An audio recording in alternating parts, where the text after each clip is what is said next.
তরুণেরা বাপেরা হযরত ইমাম হুসাইন হুজুরের দিকে একবার আমার রাসূলুল্লাহ তাকাতে লাগলেন, আর একবার হযরত ইব্রাহিম নিজের খুনের বাচ্চা দিয়ে তাকাতে লাগলেন। আল্লাহ নবীর নূরে চোখ দিয়ে পানি ঝরতে লেগেছে, দাড়ি মোবারক দিয়ে বুকটা ভেজে যাচ্ছে। আহারে কাকে দি কাকে ছাড়ি, দুটোই তো আমার কাছে প্রিয়। একটা আমার খুনের বাচ্চা, আর একটা হলো আমার অন্তরের ভালোবাসার বাচ্চা, আমার কলিজার টুকরি ফাতেমা সন্তান মাওলা আলীর খুন রয়েছে। কিন্তু আমি রাসূলুল্লাহ, আমার কাছে দুটোই তো বড় প্রিয়। এই সময় আল্লাহ নবী ফায়সালা টেনে দিলেন, ও হযরত জিবরাইল যান, আল্লাহ পাককে যে জানিয়ে দেন আমি আমার ইব্রাহিমকে আমার হুসাইনের উপরে কুরবান করে দিলাম। এই যুবকেরা, তাই আল্লাহ নবী বারবার হুসাইন হুজুরকে আদর করতেন আর বলতেন, এ হুসাইন রে, তোর উপরে আমার বাচ্চা ইব্রাহিমকে আমি মুহাম্মদ কুরবানি করেছি। এ যুবকেরা, আমার রাসূলুল্লাহ ইমাম পাকদেরকে কতটা মুহাব্বত করতে, ভালোবাসতেন, পিয়ার করতেন, সেই ইমাম পাক হুজুরদের আলোচনা কি করব। আল্লাহ নবী, নূর নবী, দয়া নবী, রহমতের নবী আমার একদিন মদিনা নববী শরীফের মেম্বার থেকে নেবে নবী আমার মেম্বারে দাঁড়িয়ে খুতবা দিতে লেগেছে। ঠিক এমনই সময় দেখা যায় ইমাম হাসান হোসেন দু ভাই আস্তে আস্তে মদিনার মসজিদ নববী শরীফে ঢুকতে লেগেছে। বড় ভাই হযরত হাসান আর ছোট ভাই হযরত হোসাইন। ছোট ভাই তখনও আরো ছোট, তাই ঠিকভাবে চলন ঠিক হয় না, কোন রকম দুলে দুলে পা ফেলে ফেলে আল্লাহ নবীর মদিনার নববী শরীফে ঢুকতে লেগেছে। নবী আমার খুতবা দিতে লেগেছে। হঠাৎ করে আল্লাহ নবীর নজরটা যে ইমাম হাসান হোসেনের দিকে পড়েছে, আল্লাহ নবী খুতবাটা বন্ধ করে দিয়েছে। খুতবা বন্ধ করে দিয়ে আল্লাহ নবী আগে আগে এসে এমন করে ইমাম হাসান হোসেন দুজনকে নবী আমার দুই কোলে নিয়ে বুকে করে জড়িয়ে ধরে আগিয়ে নিয়ে গিয়ে মেম্বারের উপরে বসিয়ে দিয়ে আল্লাহ নবী আবার খুতবা শুরু করেছে। নামাজ শুরু হয়ে গেছে। ঠিক এমনই সময় ইমাম হাসান হোসেন আল্লাহ নবীর পিঠ মুবারকে উঠে পড়েছে। দুদিকে পা দিয়ে নানা জানে চুল মুবারককে মজবুত করে ধরে আল্লাহ নবীর পিঠে তারা লাপালাপি করতে লেগেছে। নবী আমার মাথা তুলছে না, সিজদায় পড়ে যে সুবহান রাব্বিল আলা, সুবহান রাব্বিল আলা তাসবিহ পড়তে লেগেছে। দীর্ঘ সময় হয়ে যাচ্ছে, সাহাবাদের মধ্যে চিন্তা শুরু হয়ে গেছে, কেননা চারিদিকে নবীর দুশমন। হয়তো আমরা সবাই সিজদায় পড়ে আছি, কোন দুশমন ঢুকে গিয়ে রাসূলকে কি ক্ষতি করে দিল, সাহাবা সে যে কাতারে ছিল হয়তো রাসূলকে ক্ষতি করে দিল নাকি। এত সময় কেন লাগে? কোনদিন নবী জামাতে বেশি সময় দিতেন না, কেন জামাতে যুবকও থাকে, বুড়ো থাকে, সবার কথা মাথায় রেখে জামাত পড়তে হয়। একা যখন নামাজ পড়বেন রাতকে রাত কাটিয়ে দেন, অসুবিধে নাই, জামাতে গুরুত্ব দিতে হয়। কেননা বয়স্ক মানুষও থাকে, তারা বেশিক্ষণ কিরাতে দাঁড়াতে পারবে না, বেশিক্ষণ রুকুতে দাঁড়াতে পারবে না, বেশিক্ষণ সিজদা অবস্থায় থাকতে পারবে না। অনেকের পেশাবের অনেক শিকায়েত আছে, অনেক প্রবলেম রয়েছে। তাই নবী আমার শিক্ষার জন্য সিজদায় এতক্ষণ পড়ে থাকতেন না। আজকে সাহাবারা অবাক হয়ে যে যখন এই চিন্তা করতে লেগেছে, একজন সাহাবী বলতে লেগেছে, আমি সামান্য মাথাটা তুলে চোখটা দিয়ে দেখতে লেগেছি, কেন নবী মাথা তোলে না। আমি অবাক হয়ে গেলাম। আল্লাহ নবী সিজদায় পড়ে রয়েছে, আর নবী পাকের পিঠে ইমাম হাসান হোসেন দুজনে বসে রয়েছে। নানা জানে চুলকে ধরে তারা পিঠের উপরে লাফালাফি খেলা করছে, আনন্দ করছে, আর নবী তাই মাথা তুলছে না। কেন তুললে বাচ্চা দুটো পড়ে যাবে। আমি এমন করে মনে করলাম যে হাতটা বাড়িয়ে হাসান হোসেনকে নামিয়ে নিয়ে যখনই হাত বাড়াতে গেছি, আমি অবাক হয়ে গেলাম। নূরের নবী কি ভালোবেসেছে বাচ্চা দুটোকে। হাতটা বগলের তলা দিয়ে আমাকে ইশারা করে জানাচ্ছে, খবরদার এই বাচ্চা দুটোকে আমার পিঠ থেকে নামিয়ে দেবে না। আরো জোরে বলুন সুবহান। নারে তাকবীর। ইমাম হাসান হোসেন, ইমাম হাসান হোসেন জান্নাতি যুবকদের সরদার। নারে তাকবীর। আল্লাহ নবী একদিন দোয়া করতে লাগলেন, ও রব্বি আল্লাহ পাক, আমি হাসান হোসেনকে ভালোবাসি, আপনি এদেরকে ভালোবাসেন। শুধু এটা বলে ক্ষান্ত হন না, আল্লাহ পাক যারা হাসান হোসেনকে ভালোবাসবে আপনি তাদেরকেও ভালোবাসবেন।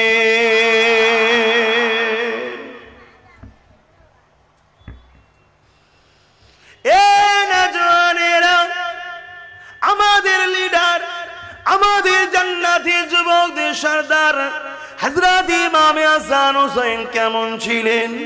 আল্লাহ পাক তিনাদের ঘরে কতটা সম্মান মর্যাদা দিয়েছেন। আল্লাহ নবী, নূর নবী, দয়া নবী, রাহমাতুল লিল আলামিন নবী আমার একদিন এমন করে খাতুনে জান্নাতের ঘরে এসেছে। খাতুনে জান্নাতের ঘরে আসার পরে দুটো বাচ্চা খেলনা নবী কোলে নিয়েছে। ইমামে হাসান হুসাইনকে কোলে নিয়েছে। নানার কোলে দুই ভাই খেলা করতে লেগেছে।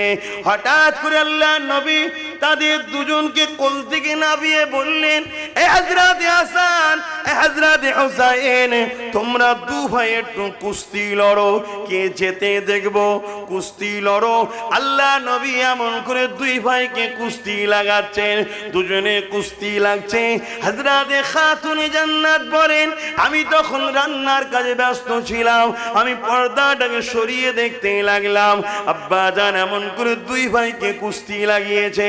কিন্তু আমি অবাক হয়ে গেলাম, আব্বা জান হযরত হাসানের পক্ষ সাপোর্ট করতে লেগেছে, হাসানের পক্ষ পাতিত্ব করতে লেগেছে, হাসানের পক্ষে দাঁড়িয়েছে। আমি ওই সময় অবাক হয়ে বলতে লাগলাম, আব্বা স্বাভাবিক পরিবারের গার্জেনরা ছোটদের পক্ষ সাপোর্ট লাই, হাসান তো বড়, হোসেন তো ছোট, আপনি হোসেনের পক্ষ না নিয়ে হাসানের পক্ষ কেন নিলেন? আল্লাহ নবী সময় বলেছিলেন, এ আমার কলিজা টুকরি খাতুনে জান্নাত, আমি রাসূল হাসানের পক্ষ নিয়েছি। তুমি মনে করছো আমি নবী হাসানকে বেশি ভালোবাসি? না, আমার কাছে দুটোই আমার চোখের তারার নাই, কিন্তু আমি রাসূলুল্লাহ হাসানের পক্ষ নিয়েছি দেখছো। কিন্তু তুমি জানো না, সাইয়্যিদুল মালায়েকা হযরতে জিবরাইল তিনি তো হোসেনের পক্ষ নিয়েছে। আরো জোরে বলুন সুবহান।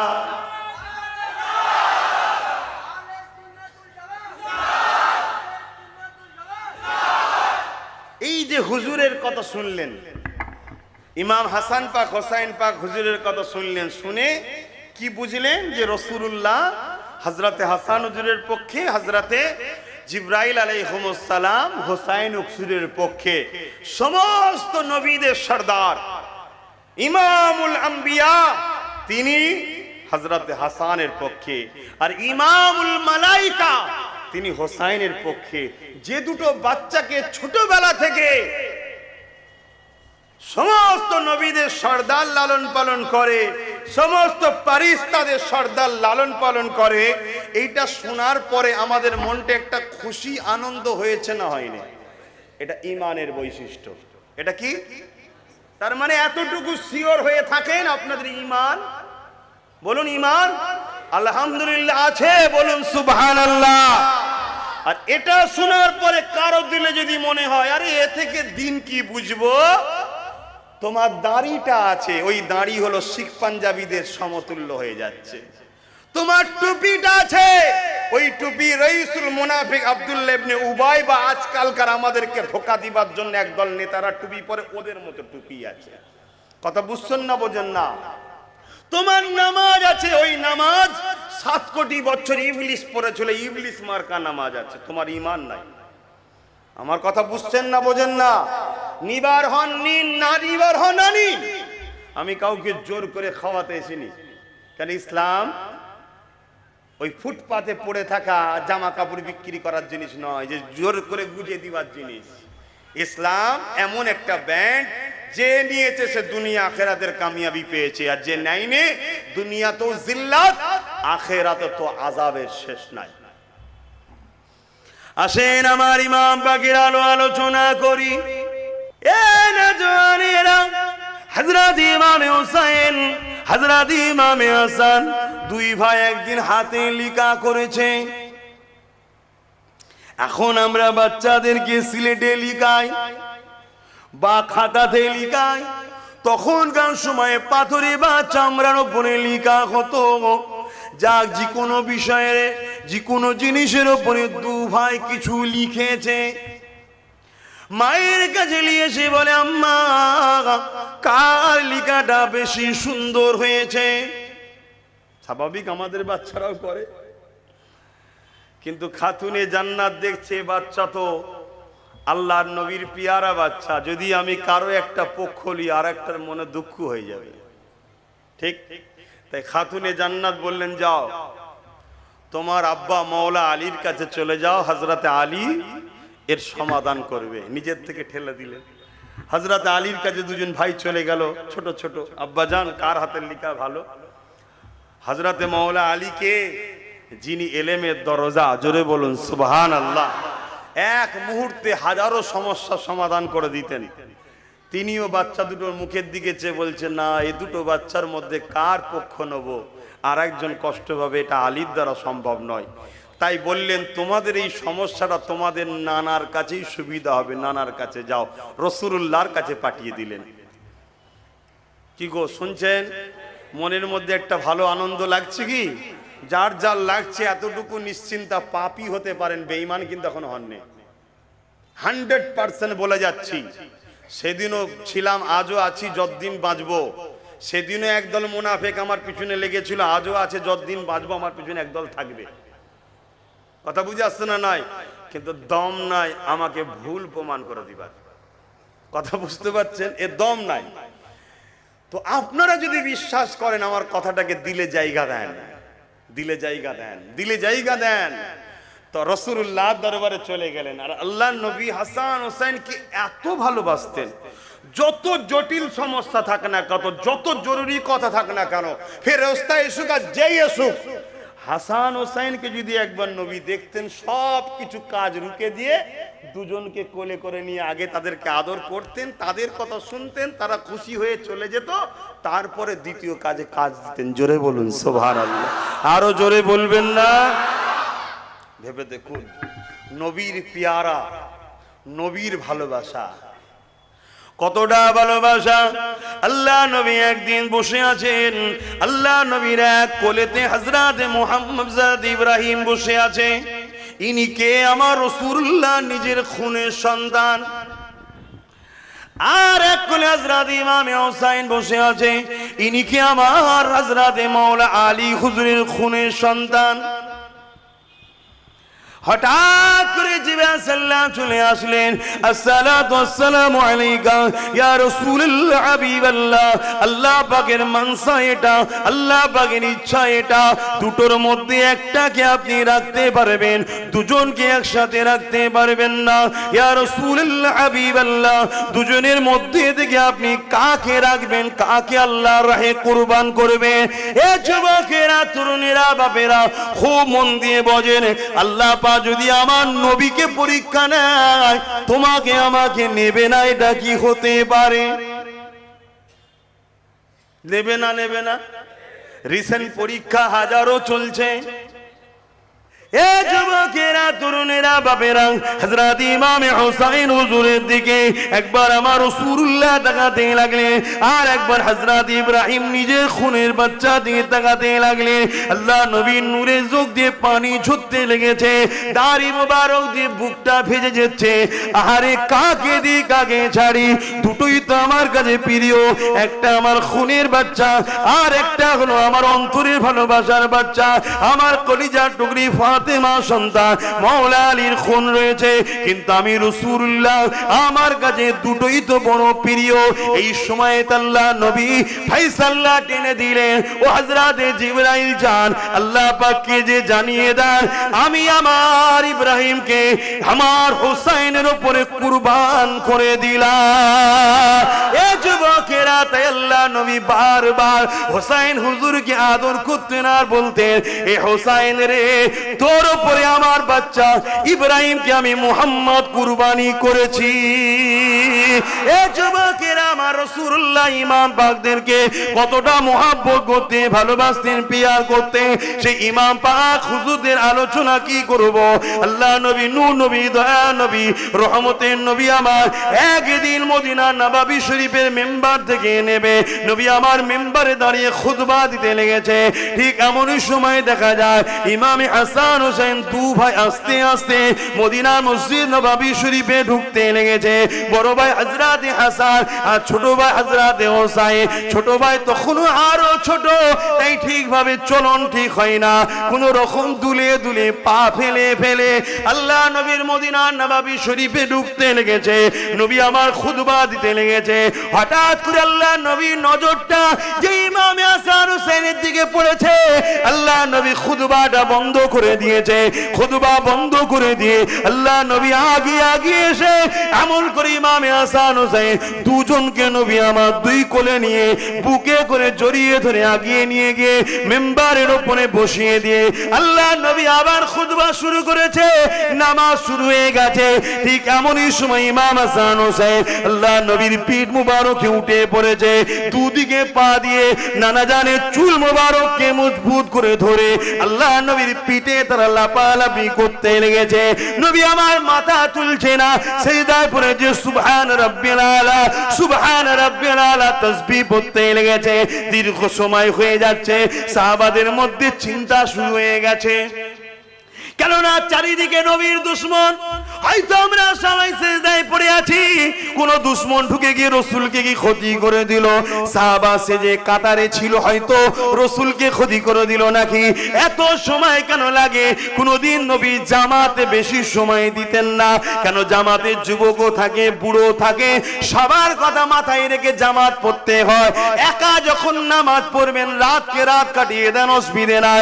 জামাতে গুরুত্ব দিতে হয়, কেননা বয়স্ক মানুষও থাকে, তারা বেশিক্ষণ কিরাতে দাঁড়াতে পারবে না, বেশিক্ষণ রুকুতে দাঁড়াতে পারবে না, বেশিক্ষণ সিজদা অবস্থায় থাকতে পারবে না।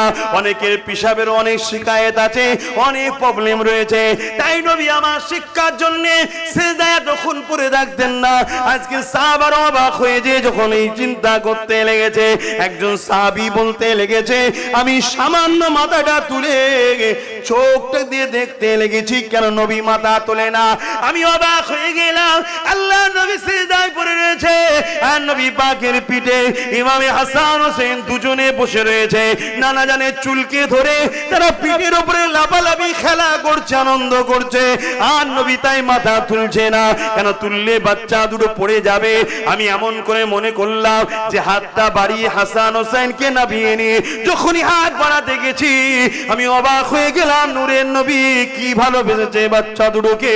হাতটা বগলের তলা দিয়ে আমাকে ইশারা করে জানাচ্ছে, খবরদার এই বাচ্চা দুটোকে আমার পিঠ থেকে নামিয়ে দেবে না।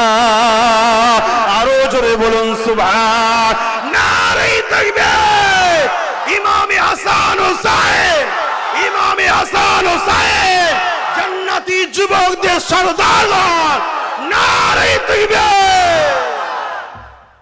আহা, তাদেরকে ভালোবাসোই আমরা, শুধু মুখে না, বাস্তবেও ভালোবাসতে হবে। বলুন বাস্তবে। আমার ইমাম পাকের আখলাক কি ছিল, আমার ইমাম পাক কি করেছিল, এগুলো জানতে হবে। কি গো, হুজুরের কথা হবে তো নাকি? এখন অনেকের আবার আজকাল ধারণা যে হুজুরের কথা শুনে কি করব। শোনো, বোকার মতো কথা বললে হবে না। আমার রসুল বলছেন, যারা আমার বাচ্চাদের কথা শুনে আনন্দর দিনে হাসি করে, আনন্দ করে, অর্থাৎ হুজুরের আনন্দের সাথে আমরা আনন্দ করি, হুজুরের দুঃখের সাথে আমরা দুঃখিত হই, আল্লাহ ওদের মৃত্যুটা দেবে সব থেকে উত্তম আফজাল জিহাদের দরজা দেবে। জোরে বলুন সুবহানাল্লাহ। এটা কোন পরিবার বুঝতে পাচ্ছেন? এটা কোন পরিবার? যে পরিবারে কোরআন এসেছে, যে পরিবারের সদস্যর জন্য আল্লাহ জান্নাত করেছে, যে পরিবারে সকাল সন্ধ্যা দুপুরে জিবরাইল আসতো বিনা ইজাজতে ঘরে ঢুকতো না, সেই পরিবারের কথা বলছি। যে পরিবার আমাদের জন্য ঈমানের একটা পাঠ হয়ে গেছে, যে পরিবারের উপরে দরুদ না পড়লে নামাজ কমপ্লিট হয় না। ওয়ালা আলে মুহাম্মদ, আলে মুহাম্মাদের পরিবারের কথা বলছি। হাই দুঃখ, আজ আমরা দাড়ি ছেড়ে দিয়েছি অনেকে, ভালো আমরা মাথায় টুপি রেখেছি, ভালো নামাজ পড়েছি, ভালো, কিন্তু আমাদের ইমামকে চিনতে পারলাম না, আমাদের মূল জায়গাটাকে আমরা সরে যাচ্ছি। হায় আল্লাহ আমাদেরকে হিদায়াত দান করে, বলুন আমিন। কাদের কথা আলোচনা করতে বসেছি? আল্লাহ নবী, নূর নবী, দয়ার নবী এই বাচ্চা দুটোকে কত ভালোবাসতো। অতএব ইমাম হাসান হোসাইনকে যারা ভালোবাসে তারা নবীর সুন্নতের সওয়াব পায়। জোরে বলুন সুবহানাল্লাহ। আহারে আমার নবী পাকের নওয়াজা যখন কারবালার ময়দানের দিকে রওনা দিলেন, অ্যাকচুয়ালি তিনি তো যেতে লেগেছেন কুফা জমিনে। কুফা জমিনের দিকে যাচ্ছে, হঠাৎ করে রাস্তায় তিনাকে আটকানো হলো। কে আটকালো? হযরতে হুর। এমন করে হুর, একজন এজিদ বিন হুর, সে রুকে দিল। ইমাম পাক এবং তিনার সঙ্গী সাথী মিলে ৭২ বা ৮২ জন ছেলে রয়েছে, বাচ্চারা রয়েছে, পরিবার রয়েছে। কেউ যদি লড়াই করতে যায় পরিবার ছেলেদের তো নিয়ে যাবে না। তেনাদের কাছে তো লড়াই করার জন্য যুদ্ধের সামান থাকবে তাও কিছু নাই, কেননা দাওয়াত দিয়েছিল। কে দাওয়াত দিয়েছিল? কুফার মানুষরা দাওয়াত দিয়েছিল। এজিদ সৈন্য পাঠিয়ে দিয়ে, মারওয়ান সৈন্য পাঠিয়ে দিয়ে এমন করে তিনাকে কুফার জমিনে ঢুকতে না দেওয়ার জন্য রাস্তাতে আটকে দেওয়া হলো। আমার ইমাম পাককে দাঁড় করিয়ে দেওয়া হলো। কে দাঁড় করালো? ১০০০ সৈন্য নিয়ে এমন করে এজিদ বিন হুর বিন এজিদ বাড়িয়ে দাঁড় করিয়ে দিল। দাঁড় করিয়ে দিয়ে বলল, ইমাম আপনি কোথায় যাবেন? ইমাম পাক বলেছিল, আমাকে দাওয়াত দিয়েছে কুফার মানুষেরা, তাই আমি কুফার জমিনে যাচ্ছি। আমাকে দাওয়াত দিয়েছে, আমি কুফায় যাচ্ছি। কিন্তু হুর বিন এজিদ বলল, না, আমাকে শাসকের হুকুমতের পক্ষ থেকে অর্ডার আছে, আপনাকে যেতে দেওয়া হবে না। শুনছেন না শোনেননি? আমার ইমাম পাক ওই সময় বললেন, তাহলে একটা দিন আমাকে সময় দেয়া হোক। অনেক বড় কথা। হুর বিন এজিদের আগে থেকেই কিন্তু আমার রাসূলুল্লাহ পরিবারদের উপরে একটু হলো মহাব্বত ছিল, কিন্তু তাই বেউজ্জতি করতে চাইনি। উনি বললেন, হুজুর আপনি রাতের আড়ালে আস্তে আস্তে রওনা দেবেন, আমি সৈন্যদেরকে নিয়ে একটু সাইডে সরে থাকবো। কেন, ডিউটির একটা ব্যাপার আছে না, আমাকে মেরে ফেলবে। শুনছেন না? কিন্তু চাইছে না। অনেক বড় কথা। এই খবর চলে গেল এজিদ বাহিনীর কাছে যে হুর নরম ব্যবহার দেখাচ্ছে, তাই সঙ্গে সঙ্গে আরো ৬০০০, এইভাবে ২২,০০০ সৈন্য চলে এলো। কত? এক ইমাম পাককে রুকার জন্য কত? সে যুবকেরা, তরুণেরা, বাপেরা মনে রেখে দেবেন, আমার ইমাম পাক ওই সময় তাবু করতে বললেন। তাবু তৈরি হলো। শুনছেন তো নাকি? তাবু তৈরি হয়ে গেল। ওই তাবুতে দেখা যায় সারা রাত ধরে ইমাম পাক কি করেছিল। ওদিকে এজিদ বাহিনীর তাবু তৈরি হলো। আপনারাও শুনছেন তো নাকি? ইমাম পাকের দিকে তো নাকি?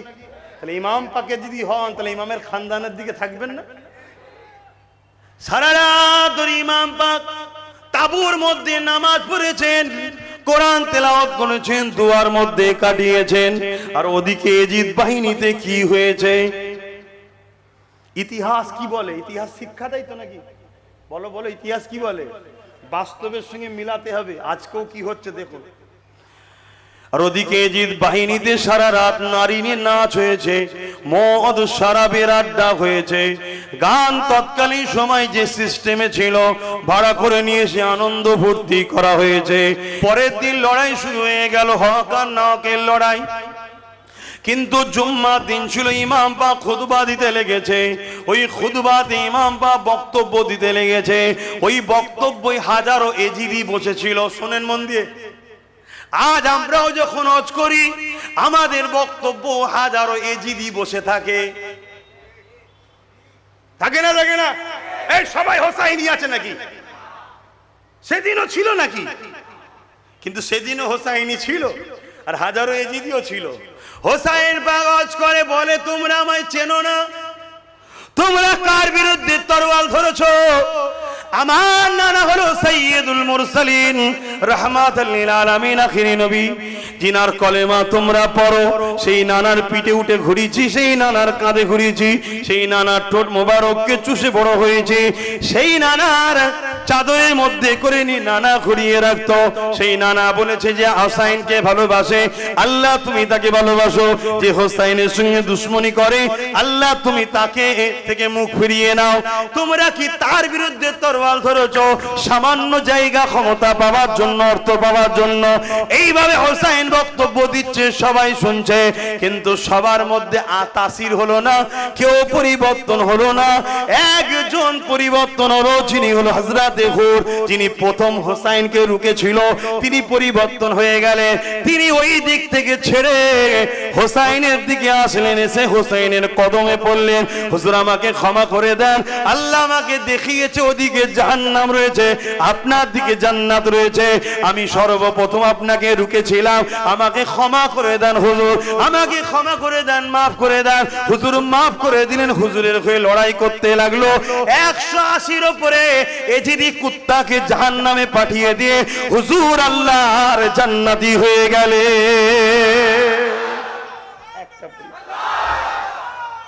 আল্লাহু আকবার। তাহলে হক কথা বললে পরিবর্তন হয় না, হয় না? একটা তো হয়েছে, এটা দায়িত্ব বলতে হয়। হুজুরও দায়িত্ব নিয়ে বলছে, না হয় কিয়ামত দিন বলবে যে আমরা ঘুমিয়ে গেছিলাম, কই হোসাইন তো আমাদেরকে জাগালো না, আমরা নাই নেশায় পড়ে গেছিলাম, লোভে পড়ে গেছিলাম, হোসাইন তো জাগালো না। মৃত্যু তো এজিদেরও হয়েছে, আর ইন্তেকাল তো হোসাইনও হয়েছে।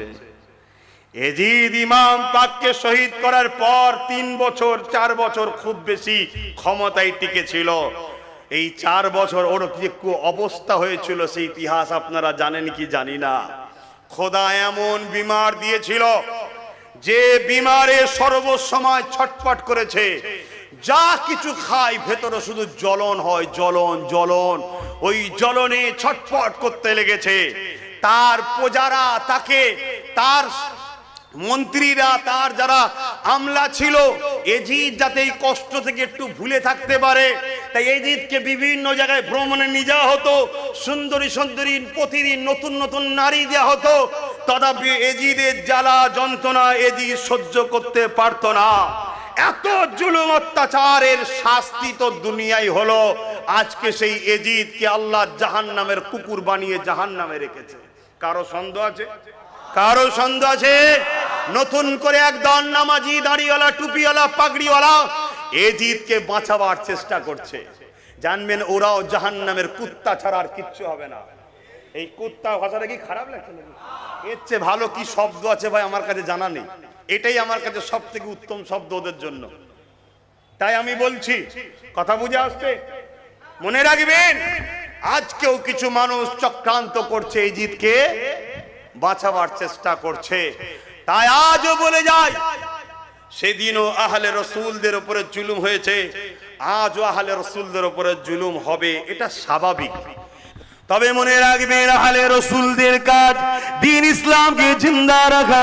তাই যুগে যুগে ইমাম পাকের বংশধরেরা, যুগে যুগে সাহাবা হুজুরদের খানদানেরা আজ ইসলামের ঝান্ডাকে জিন্দা রেখেছে। এই যুবকেরা, যুগে যুগে জিদিরা আমার রাসূলুল্লাহ দ্বীনকে মিটাবার চেষ্টা করেছে। যুগে যুগে তাদের সাথ একদল মুনাফিক উলামারা দিয়েছে। এই ভারতের জমিনের একটা ইতিহাস বলে যায়, এই ভারতে একজন মুনাফিক ছিল, যার নাম হলো হতভাগা আকবর। সে কিনা আমার নবীর দ্বীনকে মিটাবার জন্য দ্বীনে ইলাহি বলে একটা নতুন ধর্ম চালু করতে চেয়েছিল। ওই আকবর কিন্তু একা ছিল না, তার পাশে হাজার হাজার মুফতি ছিল, হাজার হাজার আলেম ছিল, হাজার হাজার হাফেজ ছিল। আকবরের শাসন ক্ষমতার কাছে তারা মাথা নত করে দিয়েছিল, আকবরের অর্থ লোভের কাছে তারা মাথা নত করে দিয়েছিল, আকবরের খুশামদি করতে লেগেছিল, আকবরকে নানান দিক দিয়ে নতুন নতুন কৌশল অবলম্বন করেছিল। কিন্তু সেই সময়ে দেখা যাবে ওই আকবরের বিরুদ্ধে যিনি লড়েছিল উনিও খানদানের রাসূল, অন্য কেউ নয়, আমার মুজাদ্দিদুজ্জামানের দাদর পীর হযরতে মুজাদ্দিদ আল-ফিসানি রাহমাতুল্লাহ আলাইহি, তিনি লড়াই করেছিলেন।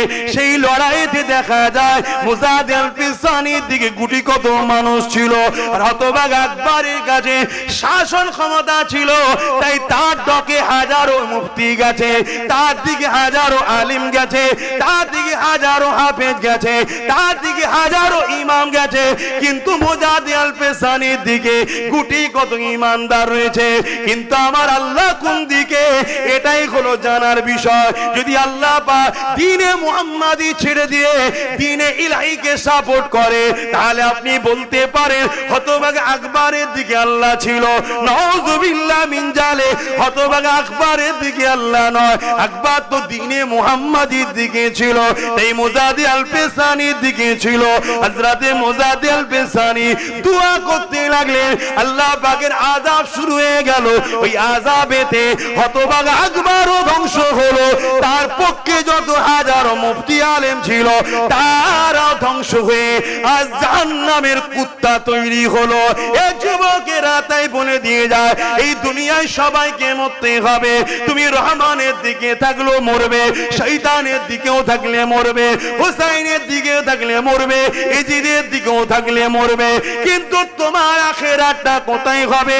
তুমি সারা জীবন তুমি এজিদের দলে থাকবে, এজিদকে সাপোর্ট করবে, এজিদের কর্মকাণ্ডকে বাহবা দেবে, এজিদের কর্মকাণ্ডকে শক্তিশালী করবে, এজিদকে সাপোর্ট করে আরো ক্ষমতায় বসাবে, আর পরকালে গিয়ে হোসাইনের সঙ্গে জান্নাত যাবে। এই আশাটা করে লাভ হবে না, হবে না।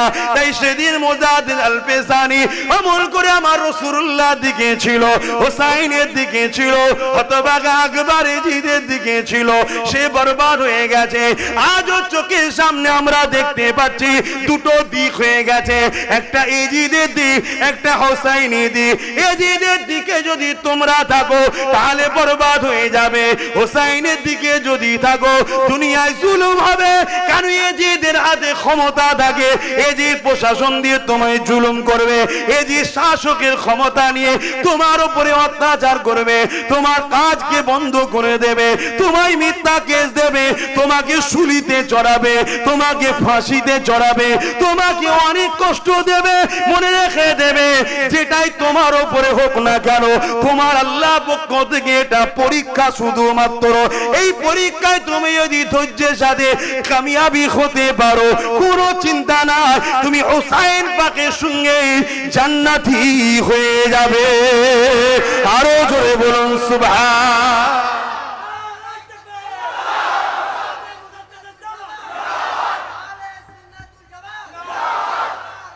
আল্লাহু আকবার। কি গো বাপ, ইমাম পাকের কথা বলা যাবে তো নাকি?